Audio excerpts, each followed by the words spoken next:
আসসালামু আলাইকুম। This is beautiful adventure. আজকে আমি তোমাদের ক্যানভাসের উপর একটি ওয়াল হ্যাঙ্গিং তৈরি করে দেখাবো। তার জন্য আমরা প্রথমেই ক্যানভাসের উপর এঁকে নিচ্ছি কিছু অ্যানিম্যাল। আমি এখানে জিরাফ, মানকি এন্ড লায়ন তিনটে অ্যানিম্যাল এঁকে নিচ্ছি। তোমরা চাইলে তোমাদের পছন্দ মতো যে কোনো অ্যানিম্যাল ড্র করতে পারো। পেন্সিলের সাহায্যে একে একে সবগুলো অ্যানিম্যালকে আমি ড্র করে নিয়েছি। এবার এটাকে সাইডে রেখে দিব এবং নিয়ে নিব মোল্ডেড ক্লে। এই ক্লের ভিতরে থাকা রেজিন আর হার্ডনার দুটোকে একসঙ্গে ভালোভাবে মিক্সড করে নিব। তারপর নিয়ে নিয়েছি সিলিকনের লেটার মোল্ড। তারপর মোল্ডের ভিতর কিছুটা টেলকাম পাউডার লাগিয়ে নিব, যাতে লেটারগুলোকে আমরা সহজেই বের করে নিতে পারি। এবার ক্লের সাহায্যে যে লেটারগুলো লাগবে সেগুলোকে আমি ফিল আপ করে নিচ্ছি। এগুলো ফিল আপ করার সাথে সাথে আঙুলের সাহায্যে কিছুটা পাউডার নিয়ে লেটারের পিছন দিকটা ঘষে ঘষে সমান করে নিব। এভাবে সবগুলো লেটারের পিছনে পাউডারের সাহায্যে সমান করে নিব। এবার মোল্ডটিকে সাইডে রেখে নিয়ে নিব ক্যানভাসটি। প্রথমে এইগুলো লাগিয়ে নিব অ্যানিম্যালের মাথার সাইডের দিকে। তারপর কিছুটা কেলে নিয়ে আঙুলের সাহায্যে চেপে চেপে মাথার সাইডটিকে ফিল আপ করে নিব। আর ঠিক এভাবেই সবগুলো অ্যানিম্যালের মাথার সাইডটা ক্লের সাহায্যে ফিল আপ করে নিব। ক্লে শুকিয়ে যাওয়ার আগেই কিছুটা পাউডার নিয়ে আঙুলের সাহায্যে অ্যানিম্যালের ফেসগুলোকে একটু সমান করে নিব।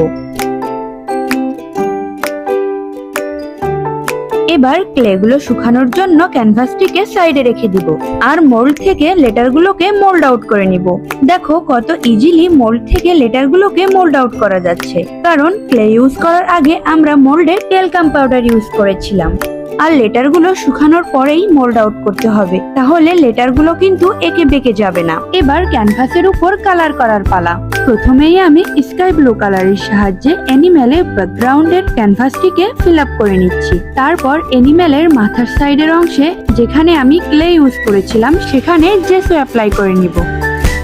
এবার ক্যানভাসটি শুকানোর জন্য এটিকে সাইডে রেখে দিব। তারপর একে একে লেটারগুলোকে আমি ব্ল্যাক কালারের সাহায্যে ফিল আপ করে নিচ্ছি।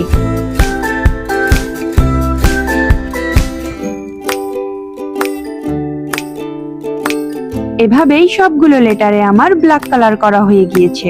এবার আমরা নিয়ে নিব ক্যানভাসটি আর ক্যানভাসের উপর একে একে অ্যানিম্যালগুলোকে আমি কালার করে নিব। যে অ্যানিম্যালগুলো যেমন দেখতে তেমন করে আমি অ্যানিম্যালগুলোকে কালার করে নিচ্ছি। আমার কাছে অ্যানিম্যালের ভিতর সবচেয়ে ভালো লাগে মানকি। এরা একটু চঞ্চল স্বভাবের হলেও আমার কাছে এদের বেশ ভালো লাগে। তোমাদের কোন অ্যানিম্যালটি বেশি পছন্দ অবশ্যই আমাকে কমেন্টে জানাবে। কিন্তু আমি ধীরে ধীরে রং তুলির সাহায্যে ক্যানভাসের উপর ফুটিয়ে তুলছি অ্যানিম্যালগুলোকে।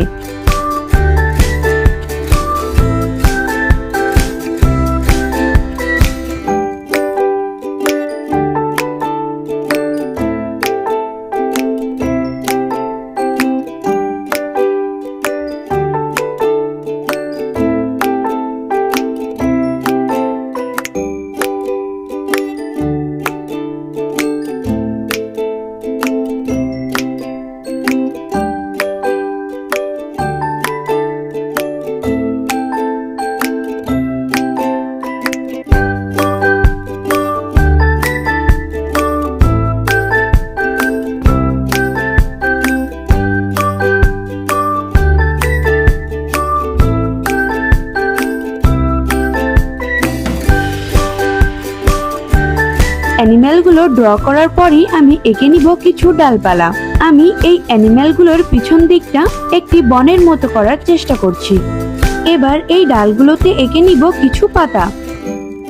পাতাগুলো দেওয়ার পরই মনে হচ্ছে ক্যানভাসের উপর ফুটে উঠেছে এক টুকরো বন, আর বনের ভিতর রয়েছে কিউট কিউট তিনটে অ্যানিম্যাল। ক্যানভাসটি রং তুলির সাহায্যে সাজিয়ে নিয়েছি। এবার বসিয়ে নিব লেটারগুলোকে। ক্যানভাসের উপর লেটারগুলোকে বসানোর আগে লেটারগুলোকে একবার সাজিয়ে নিচ্ছি। তারপর গ্লুয়ের সাহায্যে লেটারগুলোকে লাগিয়ে নিব। এভাবে লেটারগুলোকে একদম সোজা আর পারফেক্ট ভাবে বসানো যায়।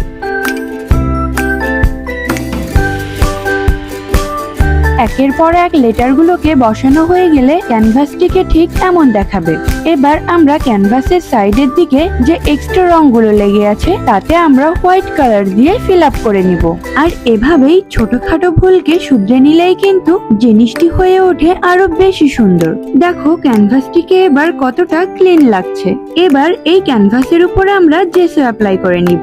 তবে জেসো অ্যাপ্লাই করার পূর্বে ভালোভাবে ক্যানভাসের রংটিকে শুকিয়ে নিতে হবে, তবে জেসো ক্যানভাসের উপর পারফেক্ট ভাবে বসবে। রংটিকে ভালোভাবে শুকিয়ে না নিলে কিন্তু জেসোর সঙ্গে রংগুলো উঠে আসবে। দেখো জেসো অ্যাপ্লাই করার পর ক্যানভাসটি কতটা শাইন করছে। এবার ক্যানভাসটি ওয়ালে হ্যাং করার জন্য আমরা ক্যানভাসের দুই পাশে লাগিয়ে নিব ম্যাক্রোমের মোটা সুতাটি। তার জন্য আমি এখানে ইউজ করছি B6000 এর একটি গ্লু। এই গ্লুটি দিয়েই আমি ক্যানভাসের দুই সাইডে সুতাটিকে ভালোভাবে লাগিয়ে নিয়েছি। আর এই সুতাটির সাহায্যে কিন্তু আমরা ক্যানভাসটিকে ঝুলিয়ে রাখতে পারবো।